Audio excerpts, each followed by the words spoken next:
प्रभ जी तो कह लाज हमारी।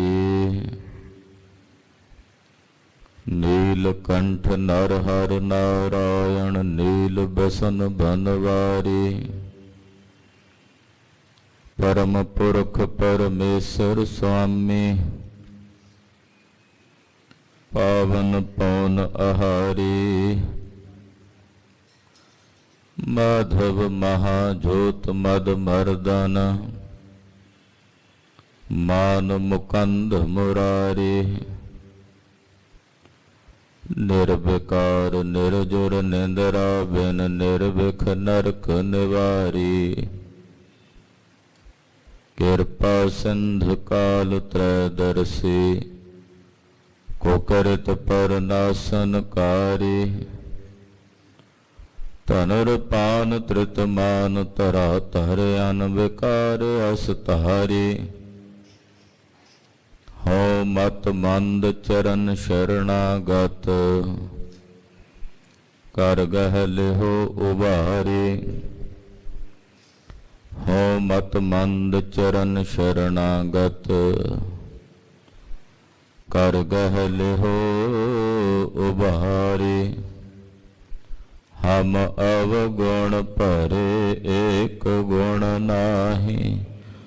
अमृत छाड़ बिख बिख खाई। माया मोह परम पै भूले। सुत दारा स्यों प्रीत। एक उत्तम पंथ सुन्यो गुर संगत। तुह मिलंत जम त्रास मिटाई। एक अरदास पाठ कीरत की। गुर रामदास राखो सरनाई। सुकह टल गुर सेविया।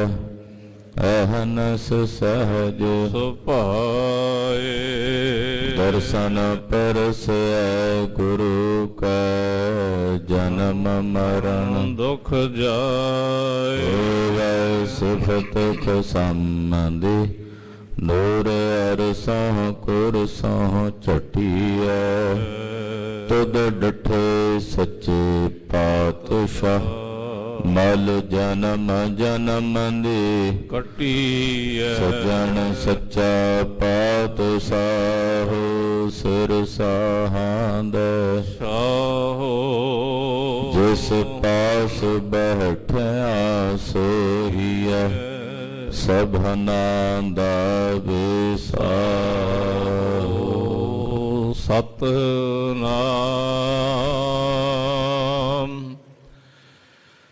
श्री वाहेगुरु साहिब जी।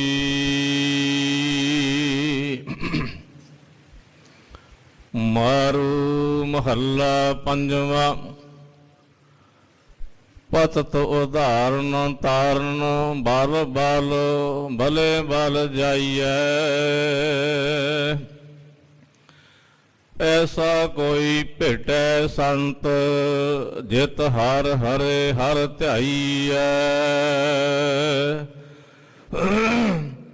पतत उदाहरण तारण बाल बाल भले बल जाइए। ऐसा कोई भेटै संत जित हर हरे हर ध्याईऐ। मोह को कोई न जानत कहियत दस तुम्हारा। इहा ओट अधारा रहाऊ। सर्व धारण प्रतिपारण एक बिनो दीना। तुमरी विद तुम ही जानो। तुम जालो हम मीना। पूर्ण बस्तीर्ण स्वामी आहे आयो पाछे। सगलो भूमंडल खंडल प्रभु तुम ही आशा। अटाल अख्यो देवा ਮੋਹਨ ਨਖ ਅਪਾਰਾ ਦਾਨ ਪਾਵੋ ਸੰਤਾ ਸੰਗ ਨਾਨਕ ਕਰੇ ਨ ਦਸਾਰਾ ਹਟਾਲੇ ਅਖਿਓ ਦੇਵਾ ਮੋਹਨ ਨਖ ਅਪਾਰਾ ਦਾਨ ਪਾਵੋ ਸੰਤਾ ਸੰਗ ਨਾਨਕ ਕਰੇ ਨ ਦਸਾਰਾ। ਵਾਹਿਗੁਰੂ ਜੀ ਕਾ ਖਾਲਸਾ ਵਾਹਿਗੁਰੂ ਜੀ ਕੀ ਫਤਿਹ। ਪਤਿਤ ਪਾਵਨ ਭਗਤ ਵਤਸਲ ਕਿਰਪਾ ਨਿਧਾਨ ਅਨਾਥ ਨਾਥ ਜਗਤ ਗੁਰੂ ਸਰਬ ਸਾਂਝੀ ਵਾਲਤਾ ਦੇ ਸਾਂਝੇ ਰਹਿਬਰ ਕਲਯੁਗੀ ਜੀਵਾਂ ਦੇ ਉਧਾਰ ਕਰਤਾ ਜਗਤ ਸਾਈਂ ਸ੍ਰੀ ਗੁਰੂ ਗ੍ਰੰਥ ਸਾਹਿਬ ਜੀ ਮਹਾਰਾਜ ਜੀ ਦੀ ਛਤਰ ਛਾਇਆ ਹੇਠ ਜੁੜ ਬੈਠੀ ਗੁਰੂ ਕੀ ਸਾਜੀ ਔਰ ਨਿਵਾਜੀ ਹੋਈ ਗੁਰੂ ਕਾ ਖਾਸ ਰੂਪ ਗੁਰੂ ਖਾਲਸਾ ਸਾਧ ਸੰਗਤ ਜੀਓ, ਵੱਡਿਆਂ ਭਾਗਾਂ ਵਾਲੇ ਹੋ ਕੇ ਅੰਮ੍ਰਿਤ ਵੇਲੇ ਤੋਂ ਗੁਰੂ ਚਰਨਾਂ 'ਚ ਜੁੜ ਕੇ ਆਪਣਾ ਸਮਾਂ ਗੁਰੂ ਲੇਖੇ ਲਾ ਕੇ ਸਫਲਾ ਕਰ ਰਹੇ। ਆਸਾ ਜੀ ਦੀ ਵਾਰ ਦੇ ਸ਼ਬਦ ਕੀਰਤਨ ਆਪ ਜੀ ਨੇ ਸਰਵਣ ਕੀਤੇ ਹਨ। ਉਪਰੰਤ ਸਤਿਗੁਰਾਂ ਦੇ ਪਾਵਨ ਪਵਿੱਤਰ ਸ਼ਬਦ ਦੀ ਕਥਾ ਸਰਵਣ ਕਰਨ ਲਈ ਗੁਰੂ ਚਰਨ ਕਮਲਾਂ ਵਿਖੇ ਤਤਪਰ ਹੋ ਕੇ ਸਾਵਧਾਨ ਹੋ ਕੇ ਜੁੜ ਬੈਠੇ। ਸਤਿਗੁਰੂ ਪੰਚਮ ਪਾਤਸ਼ਾਹ ਧੰਨ ਗੁਰੂ ਅਰਜਨ ਦੇਵ ਸਾਹਿਬ ਦਇਆਨੰਦ ਸੁਆਮੀ ਜੀ ਨੇ ਅੱਜ ਦੇ ਪਵਿੱਤਰ ਸ੍ਰੀ ਮੁਖਵਾਕ ਦੀ ਦਾਤ ਸਾਨੂੰ ਬਖਸ਼ਿਸ਼ ਕੀਤੀ ਹੈ। ਅੱਜ ਦੇ ਦਿਨ ਵਾਲਮੀਕੀ ਭਾਈਚਾਰੇ ਦੇ ਜਿਤਨੇ ਵੀ ਪ੍ਰੇਮੀ ਜਨ ਹਨ, ਮਹਾਰਿਸ਼ੀ ਵਾਲਮੀਕ ਜੀ ਦਾ ਜਨਮ ਦਿਹਾੜਾ ਹੈ ਅੱਜ ਦੇ ਦਿਨ। ਮਹਾਰਿਸ਼ੀ ਵਾਲਮੀਕ ਪੂਰੀ ਸ੍ਰਿਸ਼ਟੀ ਵਿੱਚ ਸਭ ਤੋਂ ਪਹਿਲੇ ਕਵੀ ਮੰਨੇ ਜਾਂਦੇ ਨੇ। ਸਭ ਤੋਂ ਪਹਿਲੇ ਕਵੀ ਮਹਾਰਿਸ਼ੀ ਵਾਲਮੀਕ ਜੀ ਮੰਨੇ ਜਾਂਦੇ। ਗੁਰਬਾਣੀ ਵਿੱਚ ਵਾਲਮੀਕ ਜੀ ਦਾ ਜ਼ਿਕਰ ਵੀ ਆਇਆ ਹੈ ਕਿ ਭਗਵਾਨ ਰਾਮਚੰਦਰ ਜੀ ਦਾ ਜੋ ਜੀਵਨ ਹੈ ਉਹ ਮਹਾਰਿਸ਼ੀ ਵਾਲਮੀਕ ਦੀ ਜੋ ਰਾਮਾਇਣ ਹੈ, ਵਾਲਮੀਕੀ ਰਾਮਾਇਣ ਜਿਸ ਨੂੰ ਕਹਿੰਦੇ ਹਨ, ਉਹਦੀ ਰਚਨਾ ਉਹਨਾਂ ਨੇ ਕਾਵਿ ਰੂਪ ਦੇ ਵਿੱਚ ਸੰਸਕ੍ਰਿਤ ਭਾਸ਼ਾ 'ਚ ਕੀਤੀ। ਔਰ ਐਸਾ ਵੀ ਕਿਹਾ ਜਾਂਦਾ ਹੈ ਕਿ ਭਗਵਾਨ ਰਾਮਚੰਦਰ ਜੀ ਦੇ ਜਨਮ ਤੋਂ ਪਹਿਲਾਂ ਉਹਨਾਂ ਦੀ ਰਾਮਾਇਣ ਲਿਖ ਦਿੱਤੀ ਸੀ। ਕਿੱਡਾ ਵੱਡਾ ਗੂੜਾ ਅਨੁਭਵ ਹੋਵੇਗਾ ਉਹਨਾਂ ਮਹਾਂਪੁਰਖਾਂ ਦਾ ਕਿ ਭਗਵਾਨ ਰਾਮਚੰਦਰ ਨੇ ਜਨਮ ਲੈ ਕੇ ਜੋ ਜੋ ਕਰਨਾ ਸੀ ਉਹਨਾਂ ਦੇ ਚਿੰਤਨ ਵਿੱਚ ਪਹਿਲਾਂ ਹੀ ਚੱਲ ਰਿਹਾ ਸੀ ਔਰ ਉਹਨਾਂ ਨੇ ਉਹ ਸਭ ਕੁਝ ਲਿਖ ਦਿੱਤਾ ਜਿਸ ਨੂੰ ਵਾਲਮੀਕੀ ਰਾਮਾਇਣ ਕਹਿੰਦੇ। ਇਸ ਕਰਕੇ ਪਹਿਲੇ ਕਵੀ ਮੰਨੇ ਜਾਂਦੇ ਨੇ ਮਹਾਰਿਸ਼ੀ ਵਾਲਮੀਕ।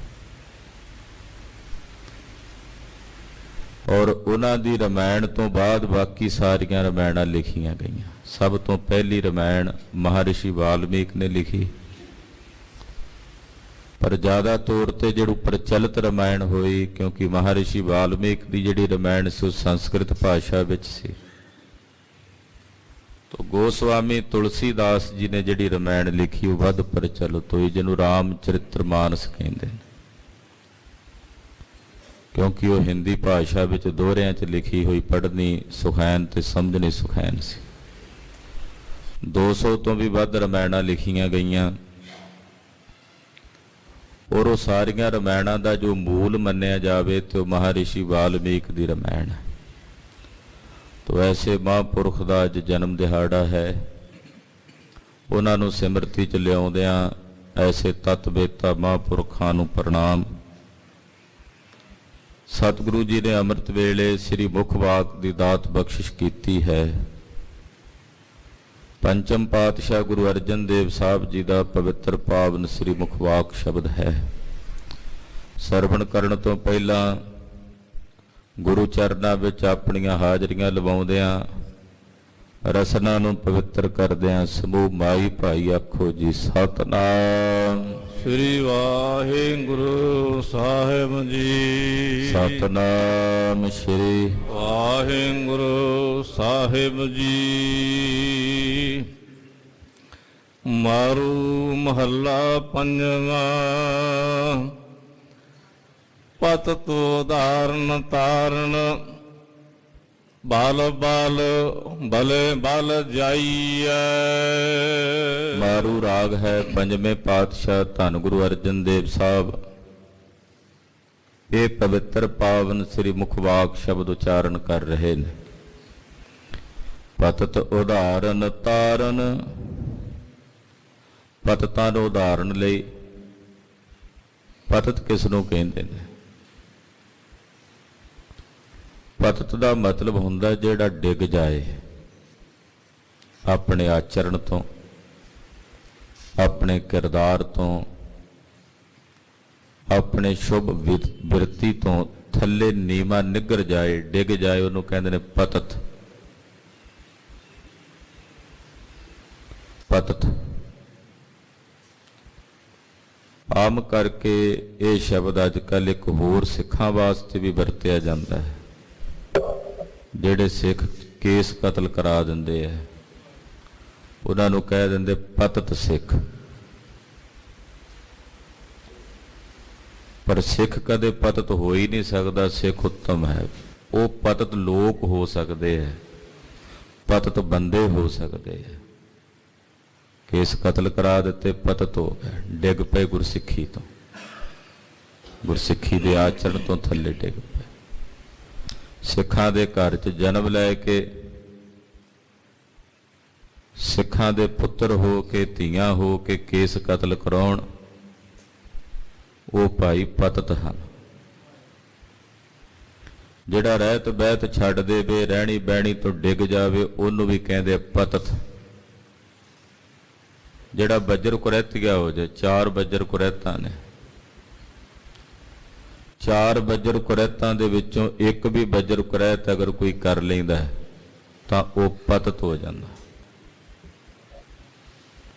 ਤੋ ਪਤਤ ਦਾ ਮਤਲਬ ਹੈ ਡਿੱਗਿਆ ਹੋਇਆ, ਆਪਣੇ ਆਚਰਣ ਤੋਂ, ਆਪਣੇ ਕਿਰਦਾਰ ਤੋਂ ਜਿਹੜਾ ਡਿੱਗ ਪਿਆ। ਵੈਸੇ ਪਤਤ ਦਾ ਅਰਥ ਪਾਪੀ ਵੀ ਕੀਤਾ ਹੈ। ਜਿਹੜਾ ਪਾਪੀ ਹੈ,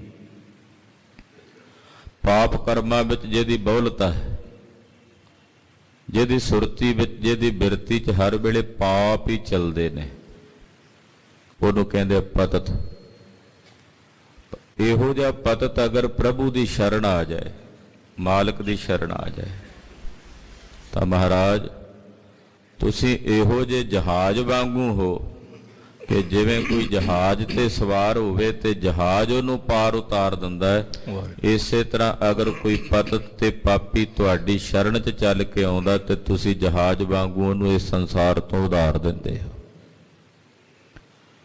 ਪਤਤ ਉਧਾਰਨ ਤਾਰਨ। ਜਹਾਜ਼ ਵਾਂਗੂ ਪਤਤਾਂ ਨੂੰ ਉਧਾਰਨ ਵਾਲੇ ਹੋ, ਤਾਰਨ ਵਾਲੇ ਹੋ ਮਹਾਰਾਜ ਜੀ ਤੁਸੀਂ। ਇਸ ਕਰਕੇ ਬਲ ਬਲੇ ਬਲ, ਬਲ ਬਲ ਬਲੇ ਬਲ ਜਾਈਏ।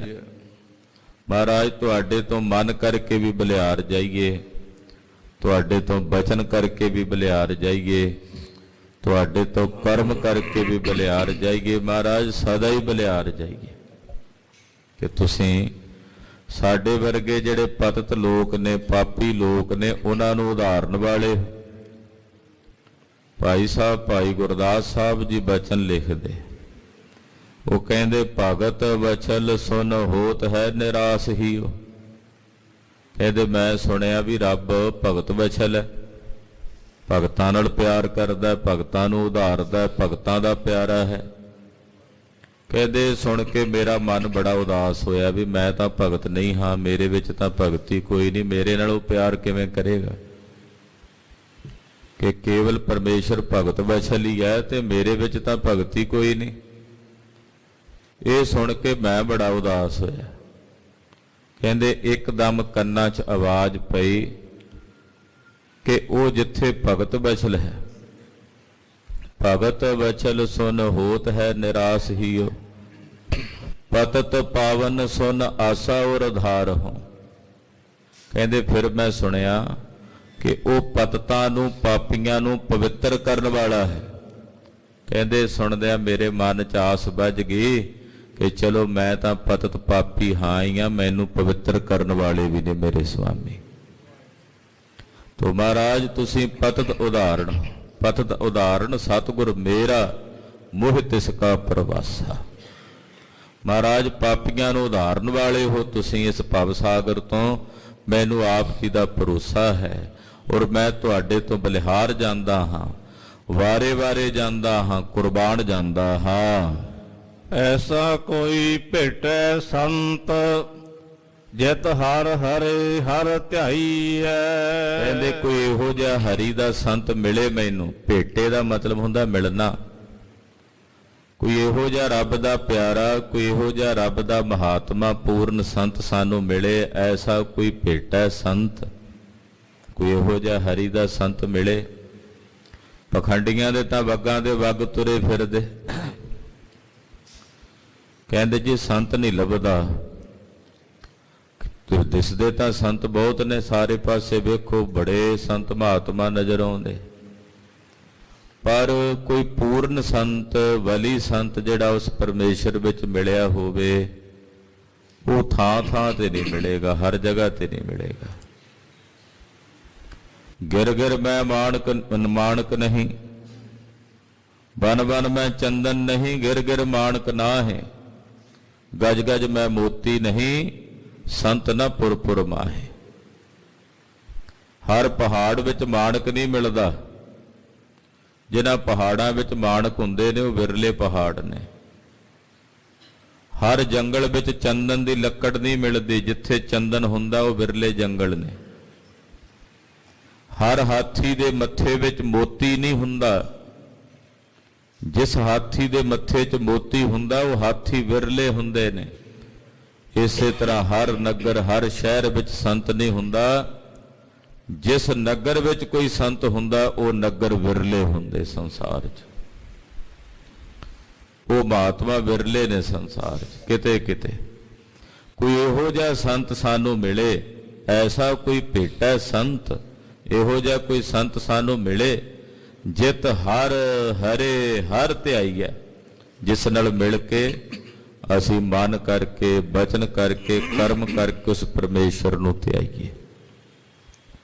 ਕੋਈ ਇਹੋ ਜਿਹਾ ਸੰਤ ਮਿਲੇ, ਕੋਈ ਇਹੋ ਜਿਹਾ ਰੱਬ ਦਾ ਪਿਆਰਾ ਮਿਲੇ, ਜਿਹਦੀ ਸੰਗਤ ਕਰਕੇ, ਜਿਹਦੇ ਨਾਲ ਮਿਲ ਕੇ, ਹੇ ਵਾਹਿਗੁਰੂ ਜੀ ਅਸੀਂ ਤੁਹਾਡਾ ਧਿਆਨ ਆਪਣੇ ਹਿਰਦੇ 'ਚ ਧਾਰਨ ਕਰੀਏ, ਤੁਹਾਡਾ ਨਾਮ ਆਪਣੇ ਹਿਰਦੇ ਵਿੱਚ ਵਸਾਈਏ ਤੇ ਜਪੀਏ। ਸਤਿਨਾਮ ਵਾਹਿਗੁਰੂ, ਸਤਿਨਾਮ ਵਾਹਿਗੁਰੂ, ਸਤਿਨਾਮ ਵਾਹਿਗੁਰੂ, ਸਤਿਨਾਮ ਵਾਹਿਗੁਰੂ, ਸਤਿਨਾਮ ਵਾਹਿਗੁਰੂ, ਸਤਿਨਾਮ ਵਾਹਿਗੁਰੂ, ਸਤਿਨਾਮ ਵਾਹਿਗੁਰੂ, ਸਤਿਨਾਮ ਵਾਹਿਗੁਰੂ। ਜਿਤ ਹਰ ਹਰੇ ਹਰ ਧਿਆਈਐ, ਜਿਸ ਦੇ ਮੇਲ ਵਿੱਚ ਹੇ ਹਰੀ ਜੀ ਅਸੀਂ ਆਪ ਜੀ ਦਾ ਨਾਮ ਮਨ ਬਚ ਕਰਮ ਕਰਕੇ ਧਿਆਈਏ। ਮੋਹ ਕੋ ਕੋਈ ਨਾ ਜਾਣਤ, ਕਹੀਅਤ ਦਾਸ ਤੁਮਾਰਾ। ਮਹਾਰਾਜ ਮੈਨੂੰ ਨਹੀਂ ਕੋਈ ਜਾਣਦਾ ਮੈਂ ਕੀ ਛਾਇਆ, ਮੈਨੂੰ ਕੋਈ ਨਹੀਂ ਜਾਣਦਾ, ਮੇਰੀ ਕਿਤੇ ਜਾਣਕਾਰੀ ਨਹੀਂ। ਹਾਂ ਮੈਂ ਇਸ ਕਰਕੇ ਜਾਣਿਆ ਜਾਣਾ ਵੀ ਕਿ ਤੁਹਾਡਾ ਦਾਸ ਆ। ਆਖੋ ਸਤਿਨਾਮ ਸ੍ਰੀ ਵਾਹਿਗੁਰੂ। ਤੁਹਾਡੇ ਦਾਸ ਕਰਕੇ ਜਾਣਿਆ ਜਾਣਾ, ਮੈਨੂੰ ਨਹੀਂ ਕੋਈ ਜਾਣਦਾ। ਮੇਰੇ ਵਰਗੇ ਤਾਂ ਲੱਖਾਂ ਟੁਰੇ ਫਿਰਦੇ, ਕਰੋੜਾਂ ਟੁਰੇ ਫਿਰਦੇ ਸੰਸਾਰ 'ਚ। ਅਗਰ ਮੈਂ ਜਾਣਿਆ ਜਾਣਾ ਕਿਤੇ ਤੇ ਤੁਹਾਡਾ ਦਾਸ ਵੱਜਦਾ। ਕਿਹਾ ਜਾਂਦਾ ਹੈ ਗੁਰੂ ਰਾਮਦਾਸ ਸਾਹਿਬ ਦਾ ਸੇਵਕ ਹੈ। ਤੁਹਾਡਾ ਦਾਸ ਕਰਕੇ ਜਾਣਿਆ ਜਾਂਦਾ। ਅਸੀਂ ਗੁਰੂ ਘਰਾਂ ਵਿੱਚ ਸੇਵਾਵਾਂ ਨਿਭਾਉਂਦੇ ਹਾਂ, ਸੰਗਤ ਵਿੱਚ ਜਾਣਕਾਰੀ ਹੈ ਤਾਂ ਉਹ ਸਾਡੇ ਕਰਕੇ ਨਹੀਂ ਹੈ ਕਿ ਅਸੀਂ ਕੁਝ ਹਾਂ। ਸਾਨੂੰ ਅਗਰ ਕੋਈ ਜਾਣਦਾ ਹੈ ਤਾਂ ਇਸ ਭਾਵ ਨਾਲ ਹੀ ਜਾਣਦਾ ਹੈ ਕਿ ਗੁਰੂ ਤੇਗ ਬਹਾਦਰ ਸਾਹਿਬ ਦੇ ਦਰ ਦੇ ਸੇਵਾਦਾਰ ਨੇ, ਨੌਵੇਂ ਪਾਤਸ਼ਾਹ ਕਰਕੇ ਜਾਣੇ ਜਾਂਦੇ ਹਨ। ਅਗਰ ਸਾਡਾ ਕਿਤੇ ਵੀ ਸੰਸਾਰ ਵਿੱਚ ਕੋਈ, ਆਪਾਂ ਸਾਰੇ ਜਿੰਨੇ ਵੀ ਬੈਠੇ ਹਾਂ ਗੁਰਸਿੱਖ, ਕਿਤੇ ਕਿਸੇ ਦੀ ਕੋਈ ਪ੍ਰਤਿਸ਼ਠਾ ਹੈ, ਕਿਤੇ ਕਿਸੇ ਦਾ ਕੋਈ ਸਨਮਾਨ ਹੈ, ਤਾਂ ਉਹ ਆਪਣੇ ਹਿਰਦੇ 'ਚ ਇਹ ਬਿਰਤੀ ਨਾ ਰੱਖੇ ਕਿ ਇਹ ਮੇਰੀ ਖੂਬੀ ਕਰਕੇ ਹੈ। ਇਹ ਜਾਣੇ ਮੇਰੇ ਸਾਹਿਬ ਕਰਕੇ ਸਾਡਾ ਇਹ ਸਨਮਾਨ ਹੈ, ਉਹਨਾਂ ਕਰਕੇ ਅਸੀਂ ਜਾਣੇ। ਮੈਨੂੰ ਕੌਣ ਜਾਣਦਾ? ਪਾਤਸ਼ਾਹ ਕਹਿੰਦੇ, ਮਹਾਰਾਜ ਜੀ ਮੈਨੂੰ ਕੌਣ ਜਾਣਦਾ? ਮੋਕੋ ਕੋਏ ਨਾ ਜਾਣਤ ਕਹੀਅਤ ਦਾਸ ਤੁਮਾਰਾ। ਮੈਨੂੰ ਕੋਈ ਨਹੀਂ ਜਾਣਦਾ, ਬਸ ਇਹ ਕਿਹਾ ਜਾਂਦਾ ਵੀ ਤੁਹਾਡਾ ਦਾਸ ਹੈ। ਤੁਹਾਡੇ ਦਾਸ ਦੇ ਨਾਂ ਨਾਲ ਜਾਣਿਆ ਜਾਂਦਾ, ਵੱਖਰਾ ਨਾਂ ਮੇਰਾ ਕੋਈ ਨਹੀਂ। ਬਸ ਏਦਾਂ ਜਾਣਿਆ ਜਾਂਦਾ ਵੀ ਤੁਹਾਡਾ ਦਾਸ ਹੈ, ਤੁਹਾਡਾ ਸੇਵਕ। ਤੇ ਇੱਕ ਸਿੱਖ ਦੀ ਪਹਿਚਾਣ ਇਤਨੀ ਬਹੁਤ ਹੈ, ਬਹੁਤ ਵੱਡੀ ਪਹਿਚਾਣ ਹੈ। ਬਸ ਇਤਨਾ ਹੀ ਬਹੁਤ ਹੈ ਵੀ ਇਹ ਗੁਰੂ का सेवक है, गुरु का सिख है। ਉਹਦਾ ਨਾਮ ਕੀ ਹੈ ਉਹ ਬਾਅਦ ਦੀਆਂ ਗੱਲਾਂ ਨੇ,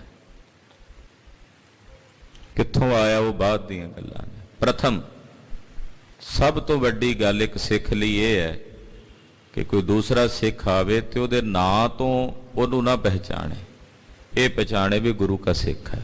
ਬਾਣੀ ਬਾਣੇ ਦਾ ਤਾਰ ਨਹੀਂ ਹੈ, ਬਸ ਮੇਰੇ ਲਈ ਇੰਨਾ ਕਾਫੀ ਹੈ। ਡਾਕਟਰ ਭਾਈ ਵੀਰ ਸਿੰਘ ਜੀ ਨੂੰ ਮਿਲਣ ਵਾਸਤੇ ਸਿੰਘ ਸਾਹਿਬ ਅਕਾਲੀ ਬਾਬਾ ਕੌਰ ਸਿੰਘ ਜੀ ਨਿਹੰਗ ਸਿੰਘ, ਖਾਲਸੇ ਪੰਥ ਦੇ ਉਹ ਮਹਾਨ ਵਿਦਵਾਨ ਮਹਾਂਪੁਰਖ ਸੀ ਅਕਾਲੀ ਕੌਰ ਸਿੰਘ ਜੀ, ਕਿ ਪੰਥਕ ਮਸਲਿਆਂ ਵਿੱਚ ਜਦੋਂ ਵੀ ਗੁਰਮਤੇ ਹੁੰਦੇ, ਜਦੋਂ ਤੱਕ ਅਕਾਲੀ ਕੌਰ ਸਿੰਘ ਜੀ ਉਹਦੇ ਵਿੱਚ ਸ਼ਾਮਲ ਨਾ ਹੁੰਦੇ, ਉਹ ਮਤਾ ਸੰਪੂਰਨ ਨਹੀਂ ਸੀ ਮੰਨਿਆ ਜਾਂਦਾ। ਏਡੇ ਵੱਡੀ ਉੱਚੀ ਅਵਸਥਾ ਦੇ ਮਾਲਕ ਮਹਾਂਪੁਰਖ ਸੀ ਅਕਾਲੀ ਕੌਰ ਸਿੰਘ ਜੀ। ਸ੍ਰੀ ਗੁਰੂ ਗ੍ਰੰਥ ਸਾਹਿਬ ਦਾ ਤਤਕਰਾ ਉਹਨਾਂ ਨੇ ਲਿਖਿਆ, ਹਜੂਰੀ ਸਾਥੀ ਪੁਸਤਕ ਲਿਖੀ ਹਜੂਰ ਸਾਹਿਬ ਜਾ ਕੇ,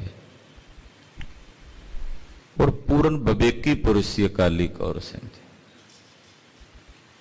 ਨਿਹੰਗ ਸਿੰਘ ਸੀ, ਮਹਾਂਕਾਲ ਸੀ, ਫਰਲੇ ਵਾਲੇ।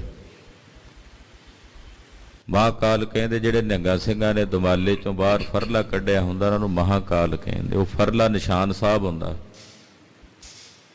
ਕਲਗੀਧਰ ਪਾਤਸ਼ਾਹ ਸ੍ਰੀ ਗੁਰੂ ਗੋਬਿੰਦ ਸਿੰਘ ਸਾਹਿਬ ਨੇ ਨਿਸ਼ਾਨ ਸਾਹਿਬ ਆਪਣੇ ਸਿੰਘਾਂ ਨੂੰ ਬਖਸ਼ਿਸ਼ ਕੀਤਾ ਸੀ। ਜਥੇਦਾਰ ਬਾਬਾ ਮਾਨ ਸਿੰਘ ਜੀ ਜਿਹੜੇ ਚਮਕੌਰ ਦੀ ਗੜ੍ਹੀ ਚੋਂ ਮਹਾਰਾਜ ਜੀ ਦੇ ਨਾਲ ਨਿਕਲੇ ਸੀ, ਸਭ ਤੋਂ ਪਹਿਲਾਂ ਉਹਨਾਂ ਦੇ ਸੀਸ ਤੇ ਉਹ ਫਰਲਾ ਮਹਾਰਾਜ ਜੀ ਨੇ ਚੁਲਾਇਆ ਸੀ। ਵੈਸੇ ਸਰੂਪ ਬਾਬਾ ਫਤਿਹ ਸਿੰਘ ਸਾਹਿਬ ਜੋ ਕਲਗੀਧਰ ਪਾਤਸ਼ਾਹ ਦੇ ਸਭ ਤੋਂ ਛੋਟੇ ਸਾਹਿਬਜ਼ਾਦੇ, ਉਹ ਇਸ ਧਰਤੀ ਤੇ ਲੈ ਕੇ ਆਏ ਸੀ। ਜਿਹੜਾ ਇਹ ਮਹਾਂਕਾਲ ਦਾ ਸਰੂਪ ਹੈ ਨਾ ਨਿਹੰਗ ਸਿੰਘਾਂ ਦਾ, ਇਹ ਸਰੂਪ ਇਸ ਸੰਸਾਰ 'ਚ ਬਾਬਾ ਫਤਿਹ ਸਿੰਘ ਸਾਹਿਬ ਨੇ ਪ੍ਰਗਟ ਕੀਤਾ। ਜੇਕਰ ਆਉਂਦਾ ਹੈ ਇਤਿਹਾਸ ਵਿੱਚ ਕਿ ਜਦੋਂ ਤਖਤ ਕੇਸਗੜ੍ਹ ਸਾਹਿਬ ਕਲਗੀਧਰ ਪਾਤਸ਼ਾਹ ਬਿਰਾਜਮਾਨ ਸਨ ਤੇ ਮਹਾਰਾਜ ਜੀ ਨੇ ਹੁਕਮ ਕੀਤਾ ਵੀ ਸਾਨੂੰ ਕੋਈ ਅਕਾਲ ਪੁਰਖ ਦੇ ਦਰਸ਼ਨ ਕਰਾਵੇ। ਚਾਰੇ ਸਾਹਿਬਜ਼ਾਦਿਆਂ ਨੂੰ ਕਿਹਾ ਵੀ ਜਾਓ ਜਾ ਕੇ ਆਪੋ ਆਪਣਾ ਸਰੂਪ ਧਾਰਨ ਕਰਕੇ ਆਓ। ਸਾਹਿਬਜ਼ਾਦਿਆਂ ਨੇ ਸੋਹਣੇ ਸਰੂਪ ਧਾਰਨ ਕੀਤੇ। ਬਾਬਾ ਫਤਿਹ ਸਿੰਘ ਜੀ ਸਭ ਤੋਂ ਛੋਟੇ ਸੀ, 5 ਕੁ ਬਰਸ ਦੀ ਆਯੂ ਸੀ। ਜਿੱਥੇ ਗੁਰਦੁਆਰਾ ਦੁਮਾਲਗੜ੍ਹ ਸਾਹਿਬ ਹੈ ਨਾ, ਤੁਸੀਂ ਤਖਤ ਕੇਸਗੜ੍ਹ ਸਾਹਿਬ ਦੇ ਬਿਲਕੁਲ ਸਾਹਮਣੇ ਅਸਥਾਨ ਹੈ ਗੁਰਦੁਆਰਾ ਦਮਾਲਗੜ੍ਹ ਸਾਹਿਬ। ਉਹ ਜਗ੍ਹਾ ਤੇ ਬਾਬਾ ਫਤਿਹ ਸਿੰਘ ਜੀ ਨਾ ਚਲੇ ਗਏ ਤੇ ਅਕਾਲ ਪੁਰਖ ਦੀ ਆਰਾਧਨਾ ਕਰਨ ਲੱਗੇ ਕਿ ਅਕਾਲ ਪੁਰਖ ਮੈਨੂੰ ਤਾਂ ਪਤਾ ਨਹੀਂ ਮੈਂ ਕਿਹੜਾ ਸਰੂਪ ਬਣਾਵਾਂ, ਤੁਸੀਂ ਆਪ ਕਿਰਪਾ ਕਰਕੇ ਮੈਨੂੰ ਆਪਣਾ ਸਰੂਪ ਬਖਸ਼ੋ। ਕਹਿੰਦੇ ਫਿਰ ਉਸ ਵੇਲੇ ਚੰਦ ਤੋੜੇ ਚੱਕਰਾਂ ਸਹਿਤ ਦੁਮਾਲਾ ਫਰਲਾ ਸਜਿਆ ਹੋਇਆ, ਨੀਲੇ ਰੰਗ ਦਾ ਬਾਣਾ ਬਾਬਾ ਫਤਿਹ ਸਿੰਘ ਸਾਹਿਬ ਜੀ ਨੇ ਪਾਇਆ, ਕਮਰ ਕੱਸਾ ਲੱਗਾ ਹੋਇਆ, ਗਾਤਰੇ ਸ਼੍ਰੀ ਸਾਹਿਬ, ਹੱਥ ਵਿੱਚ ਬਰਛਾ ਫੜਿਆ ਹੋਇਆ। ਐਨ ਸਰੂਪ ਬਣਾ ਕੇ ਨਾ ਐਸਾ ਅਕਾਲ ਪੁਰਖ ਵਾਲਾ ਹੀ ਕਲਗੀਧਰ ਜੀ ਦੇ ਦਰਬਾਰ ਵਿੱਚ ਆਏ ਤੇ ਕਲਗੀਧਰ ਜੀ ਅੱਗੋਂ ਉੱਠ ਕੇ ਖਲੋ ਗਏ ਹੱਥ ਜੋੜ ਕੇ। ਸਿੰਘਾਂ ਆਖਿਆ ਮਹਾਰਾਜ ਇਹ ਕੀ ਬਚਨ? ਸਤਿਗੁਰੂ ਜੀ ਕਹਿਣ ਲੱਗੇ ਖਾਲਸਾ ਜੀ ਬਾਬਾ ਫਤਿਹ ਸਿੰਘ ਸਾਹਿਬ ਜੀ ਅਕਾਲ ਪੁਰਖ ਦਾ ਸਰੂਪ ਲੈ ਕੇ ਆਏ ਨੇ। ਇਹ ਅਕਾਲ ਪੁਰਖ ਦਾ ਮਹਾਂਕਾਲ ਦਾ ਸਰੂਪ ਹੈ। ਇਹੋ ਜਿਹਾ ਪੰਥ ਚੱਲੇਗਾ। ਇਹ ਬਚਨ ਕਲਗੀਧਰ ਜੀ ਨੇ ਕਿਹਾ। ਬਚਨ ਆਉਂਦੇ ਗੁਰੂ ਜੀ ਨੇ ਤਬ ਫਤਿਹ ਸਿੰਘ ਕੋ ਬੁਲਾਇਆ, ਚਲੇਗਾ ਤੋੜ ਜੈਸਾ ਪੰਥ ਐਸਾ ਮੁਖ ਸੇ ਅਲਾਇਆ। ਤੇਰੇ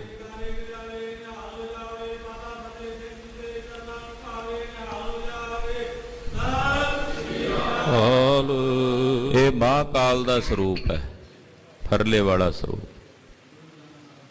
ਸੋ ਕਹਿਣ ਤੋਂ ਭਾਵ ਉਹਨੂੰ ਮਹਾਂਕਾਲ ਦਾ ਸਰੂਪ ਕਹਿੰਦੇ। ਤੋ ਗਰੀਬ ਨਵਾਜ ਪਾਤਸ਼ਾਹ ਜੀ ਮਹਾਰਾਜ ਜੀ ਇੱਥੇ ਬਚਨ ਕਰ ਰਹੇ ਨੇ ਕਿ ਮਹਾਰਾਜ ਮੈਨੂੰ ਨਹੀਂ ਕੋਈ ਜਾਣਦਾ ਮੈਂ ਕੀ ਹਾਂ, ਮੈਂ ਤੁਹਾਡਾ ਦਾਸ ਹਾਂ, ਇਸ ਕਰਕੇ ਜਾਣਿਆ ਜਾਂਦਾ, ਤੁਹਾਡਾ ਦਾਸ ਕਰਕੇ ਜਾਣਿਆ ਜਾਂਦਾ। ਮੋਕੋ ਕੋਏ ਨਾ ਜਾਣਤ ਕਹੀਤ ਦਾਸ ਤੁਮਾਰਾ, ਮੈਂ ਤੁਹਾਡਾ ਦਾਸ ਕਿਹਾ ਜਾਂਦਾ ਹਾਂ। ਤੁਸੀਂ ਸਾਡੇ ਸੁਆਮੀ ਹੋ, ਤੁਸੀਂ ਸਾਡੇ ਮਾਲਕ ਹੋ, ਤੁਹਾਡੇ ਕਰਕੇ ਅਸੀਂ ਜਾਣੇ ਜਾਂਦੇ ਹਾਂ। ਹਾਂਜੀ ਇਹ ਓਟ ਆਧਾਰ। ਮਹਾਰਾਜ ਜੀ ਇਹੀ ਸਾਡੀ ਓਟ ਹੈ, ਇਹੀ ਸਾਡਾ ਆਧਾਰ ਆਸਰਾ ਹੈ। ਇਹ ਓਟ ਆਧਾਰ, ਇਹੀ ਸਾਡੀ ਓਟ ਹੈ, ਇਹੀ ਸਾਡਾ ਸਭ ਤੋਂ ਵੱਡਾ ਆਸਰਾ ਹੈ। ਰਹਾਉ ਸਰਬ ਧਾਰਨ ਪ੍ਰਤਪਾਰਨ ਇਕ ਬਿਨੋ ਦੀਨਾ। ਸਰਬ ਧਾਰਨ ਮਹਾਰਾਜ ਜਿਤਨੇ ਸੰਸਾਰ ਦੇ ਜੀ ਜੰਤ ਨੇ ਸਭ ਦਾ ਆਧਾਰ ਤੁਸੀਂ ਹੋ, ਸਭ ਨੂੰ ਤੁਸੀਂ ਧਾਰਨ ਕੀਤਾ ਹੋਇਆ। ਜੇ ਤੁਸੀਂ ਧਾਰਨ ਕੀਤਾ ਤੇ ਤਾਂ ਸਾਰੇ ਟਿਕੇ ਹੋਏ ਨੇ। ਜਿਸ ਦਿਨ ਤੁਸੀਂ ਆਪਣੀ ਉਸ ਧਾਗੇ ਵਿੱਚੋਂ ਮਣਕਾ ਕੱਢ ਦਿਓਗੇ ਤਾਂ ਡਿੱਗ ਜਾਏਗਾ, ਟੈ ਢੇਰੀ ਹੋ ਜਾਏਗਾ। ਤੁਹਾਡੀ ਚੇਤਨਾ ਦਾ ਧਾਗਾ ਇਹਨਾਂ ਸਾਰੇ ਮਣਕਿਆਂ 'ਚ ਜਿਹੜੇ ਜਿੰਨੇ ਜੀ ਜੰਤ ਨੇ ਸਭ ਮਣਕੇ ਨੇ। ਤੁਹਾਡੀ ਚੇਤਨਾ ਦਾ ਧਾਗਾ ਇਹਨਾਂ ਸਭ 'ਚ ਪਰੋਇਆ ਹੈ। ਜਿਸ ਜਿਸ 'ਚੋਂ ਧਾਗਾ ਨਿਕਲੀ ਜਾਏਗਾ ਉਹ ਖਿੰਡੀ ਜਾਏਗਾ। ਸਾਰਿਆਂ ਨੂੰ ਤੁਸੀਂ ਧਾਰਨ ਕੀਤਾ ਹੋਇਆ। ਪ੍ਰਤਪਾਰਣ ਮਹਾਰਾਜ ਤੁਸੀਂ ਪ੍ਰਤੀਏਕ ਜੀਵ ਦੀ ਪਾਲਣਾ ਕਰਨ ਵਾਲੇ ਹੋ। ਇੱਕ ਬਿਨੋ ਦੀਨਾ ਮਹਾਰਾਜ ਅਸੀਂ ਦੀਨ ਨਿਮਾਣੇ ਤੁਹਾਡੇ ਚਰਨਾਂ 'ਚ ਇੱਕ ਬਿਨੋ ਬੇਨਤੀ ਕਰਦੇ ਹਾਂ। ਤੁਹਾਡੇ ਚਰਨਾਂ ਵਿੱਚ ਸਾਡੀ ਬੇਨਤੀ, ਸਾਡੇ ਦੀਨਾਂ ਦੀ ਨਿਮਾਣਿਆਂ ਦੀ ਤੁਹਾਡੇ ਚਰਨਾਂ ਵਿੱਚ ਬੇਨਤੀ ਹੈ। ਤੁਮਰੀ ਬਿਦ ਤੁਮ ਹੀ ਜਾਨੋ, ਤੁਮ ਜਲ ਹਮ ਮੀਨਾ। ਮਹਾਰਾਜ ਜੀ ਤੁਹਾਡੀ ਵਿਦ ਤੁਸੀਂ ਜਾਣਦੇ ਹੋ, ਤੁਹਾਡੀ ਵਿਦ ਤੁਸੀਂ ਜਾਣਦੇ ਹੋ। ਤੁਸੀਂ ਜਲ ਹੋ ਤੇ ਅਸੀਂ ਤੁਹਾਡੇ ਉਸ ਜਲ ਦੀਆਂ ਮੱਛੀਆਂ ਹਾਂ। ਮੀਨਾ ਕਹਿੰਦੇ ਨੇ ਮੱਛੀ ਨੂੰ। ਤੁਸੀਂ ਜਲ ਰੂਪ ਹੋ, ਅਸੀਂ ਉਸ ਜਲ ਦੀਆਂ ਮੀਨ ਮੱਛੀਆਂ। ਜਿਵੇਂ ਮੱਛੀ ਪਾਣੀ ਬਿਨਾਂ ਨਹੀਂ ਰਹਿ ਸਕਦੀ, ਤਿਵੇਂ ਸਤਿਗੁਰੂ ਜੀ ਅਸੀਂ ਤੁਹਾਡੇ ਬਿਨਾਂ ਨਹੀਂ ਰਹਿ ਸਕਦੇ। ਹੋ ਰਹਿ ਨਾ ਸਕਾਂ ਬਿਨ ਦੇਖੇ ਮੇਰੇ ਪ੍ਰੀਤਮਾ, ਮੋਹ ਨੀਰ ਵਹੇ ਵਹਿ ਚੱਲੈ ਜੀਉ। ਤੁਹਾਡੇ ਬਿਨਾਂ ਰਹਿ ਨਹੀਂ ਸਕਦੇ। ਬ੍ਰਹਮ ਗਿਆਨੀ ਭਾਈ ਰਾਮ ਕੋਇਰ ਸਾਹਿਬ ਜੋ ਬਾਬਾ ਬੁੱਢਾ ਸਾਹਿਬ ਜੀ ਦੀ ਅੰਸ਼ ਵੰਸ਼ ਵਿੱਚੋਂ ਮਹਾਂਪੁਰਖ ਸਨ, ਕਲਗੀਧਰ ਜੀ ਦੇ ਨਾਲ ਸੱਚਖੰਡ ਸ੍ਰੀ ਹਜ਼ੂਰ ਸਾਹਿਬ ਜਾ ਰਹੇ ਸੀ। ਰਸਤੇ 'ਚ 10ਵੇਂ ਪਾਤਸ਼ਾਹ ਨੇ ਬਚਨ ਕੀਤਾ, ਭਾਈ ਰਾਮ ਕੋਇਰ ਜੀ ਤੁਸੀਂ ਵਾਪਸ ਚਲੇ ਜਾਓ ਰਮਦਾਸ। ਭਾਈ ਰਾਮ ਕੋਇਰ ਸਾਹਿਬ ਜੀ ਨੇ ਹੱਥ ਜੋੜ ਕੇ ਬੇਨਤੀ ਕੀਤੀ, ਮਹਾਰਾਜ ਮੈਂ ਤੁਹਾਡੇ ਦਰਸ਼ਨਾਂ ਬਿਨਾਂ ਨਹੀਂ ਰਹਿ ਸਕਦਾ। ਜਦੋਂ ਤੱਕ ਤੁਹਾਡੇ ਦਰਸ਼ਨ ਨਾ ਕਰਾਂ ਮੈਂ ਭੋਜਨ ਗ੍ਰਹਿਣ ਨਹੀਂ ਕਰਦਾ। ਤੋ ਮਹਾਰਾਜ ਚਲਾ ਜਾਂਦਾ ਹਾਂ, ਤੁਹਾਡਾ ਹੁਕਮ ਸਿਰ ਮੱਥੇ ਹੈ, ਪਰ ਤੁਹਾਡੇ ਦਰਸ਼ਨਾਂ ਬਿਨਾਂ ਮੈਂ ਭੋਜਨ ਨਹੀਂ ਛਕਾਂਗਾ। ਤੇ ਭੋਜਨ ਨਾ ਛਕਦਿਆਂ ਜੇ ਮੇਰਾ ਇਹ ਸਰੀਰ ਛੁੱਟ ਜਾਵੇ ਭੁੱਖਿਆਂ ਰਹਿ ਕੇ ਤੇ ਮੈਨੂੰ ਖਿਮਾ ਕਰ ਦਿਓ। ਕਲਗੀਧਰ ਪਾਤਸ਼ਾਹ ਕਹਿਣ ਲੱਗੇ, ਭਾਈ ਰਾਮ ਕੁਇਰ ਸਾਹਿਬ, ਤੁਸੀਂ ਵਾਪਸ ਜਾਓ ਰਮਦਾਸ ਨਗਰ, ਉੱਥੇ ਜਾ ਕੇ ਨਾ ਰੋਜ਼ ਸਵੇਰੇ ਸ਼ਿਕਾਰ ਤੇ ਚੜ੍ਹਨਾ। ਜਦੋਂ ਤੁਸੀਂ ਸ਼ਿਕਾਰ ਖੇਡਣ ਜਾਇਆ ਕਰੋਗੇ, ਸ਼ਿਕਾਰ ਖੇਡਦਿਆਂ ਨੂੰ ਤੁਹਾਨੂੰ ਸਾਡੇ ਸਰੂਪ ਦੇ ਜੰਗਲ 'ਚ ਦਰਸ਼ਨ ਹੋਇਆ ਕਰਨਗੇ ਸ਼ਿਕਾਰ ਖੇਡਦਿਆਂ ਦੇ, ਤੇ ਆ ਕੇ ਫਿਰ ਜਲ ਪਾਣੀ ਛਕ ਲਿਆ ਕਰੋ। ਭਾਈ ਰਾਮ ਕੁਇਰ ਸਾਹਿਬ ਕਲਗੀਧਰ ਦੇ ਸੱਚਖੰਡ ਜਾਣ ਤੋਂ ਬਾਅਦ ਕਈ ਸਾਲ, ਤਕਰੀਬਨ 3 ਦਹਾਕਿਆਂ ਦੇ ਨੇੜੇ ਸਮਾਂ ਰਹੇ ਸਰੀਰ 'ਚ। ਇੰਨੀ ਉੱਚੀ ਅਵਸਥਾ ਦੇ ਮਾਲਕ ਸੀ ਭਾਈ ਰਾਮ ਕੁਇਰ ਜੀ ਕਿ ਹਰ ਵੇਲੇ ਤੁਰਿਆ ਪਦ 'ਚ ਰਹਿੰਦੇ, ਰੋਜ਼ ਸ਼ਿਕਾਰ ਤੇ ਜਾਣਾ ਤੇ ਕਲਗੀਧਰ ਦੀ ਪ੍ਰਤੱਖ ਮੂਰਤ ਦੇ ਦਰਸ਼ਨ ਕਰਕੇ ਫਿਰ ਆ ਕੇ ਜਲ ਪਾਣੀ ਛਕਣਾ। ਇਹ ਗੁਰਸਿੱਖਾਂ ਦੀ ਭਾਵਨਾ ਹੈ। ਆਪਣੇ ਗੁਰੂ ਦਰਸ਼ਨਾਂ ਬਿਨਾਂ, ਸਤਿਗੁਰਾਂ ਬਿਨਾਂ ਨਹੀਂ ਰਹਿ ਸਕਦੇ।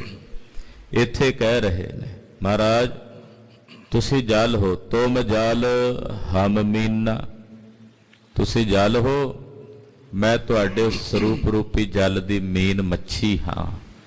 ਜਿਵੇਂ ਮੱਛੀ ਪਾਣੀ ਬਿਨਾਂ ਨਹੀਂ ਰਹਿ ਸਕਦੀ, ਮਹਾਰਾਜ ਮੈਂ ਤੁਹਾਡੇ ਦਰਸ਼ਨਾਂ ਬਿਨਾਂ ਨਹੀਂ ਰਹਿ ਸਕਦਾ।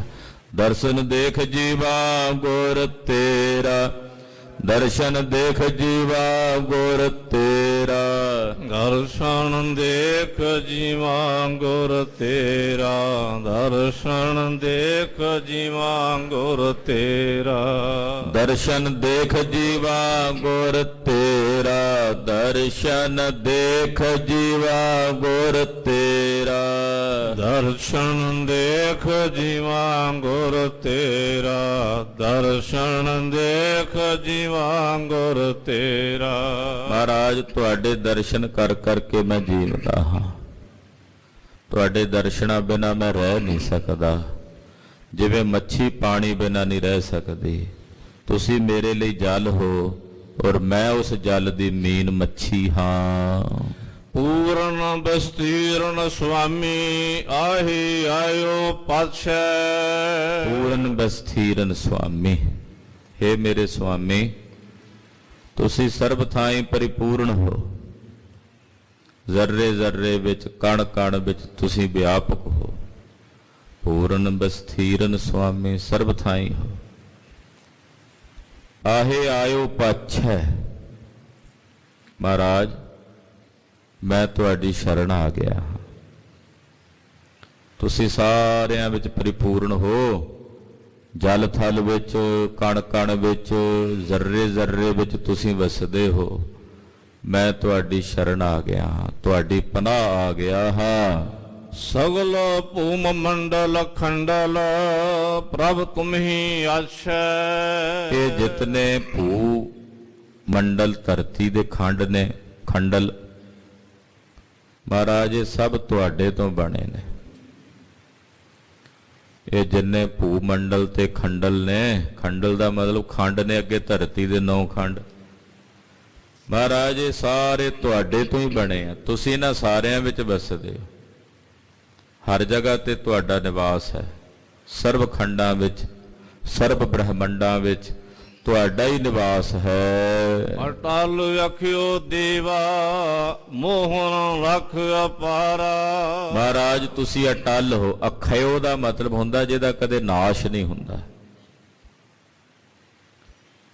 ਜੋ ਨਾਸ਼ ਤੋਂ ਰਹਿਤ ਹੋਵੇ ਉਹਨੂੰ ਅਖਿਓ ਕਹਿੰਦੇ। ਖਿਓ ਨਾਮ ਹੁੰਦਾ ਨਾਸ਼ ਹੋਣ ਦਾ। ਜਦੋਂ ਪਹਿਲਾਂ ਐੜਾ ਲੱਗ ਗਿਆ, ਅਖਿਓ ਹੋ ਗਿਆ, ਇਹਦਾ ਮਤਲਬ ਜਿਹਨੂੰ ਕੋਈ ਖਾ ਨਹੀਂ ਸਕਦਾ, ਯਾਨੀ ਕਿ ਜਿਹਦਾ ਕਦੇ ਨਾਸ਼ ਨਹੀਂ ਹੁੰਦਾ, ਜੋ ਵਿਨਾਸ਼ ਤੋਂ ਰਹਿਤ ਹੈ।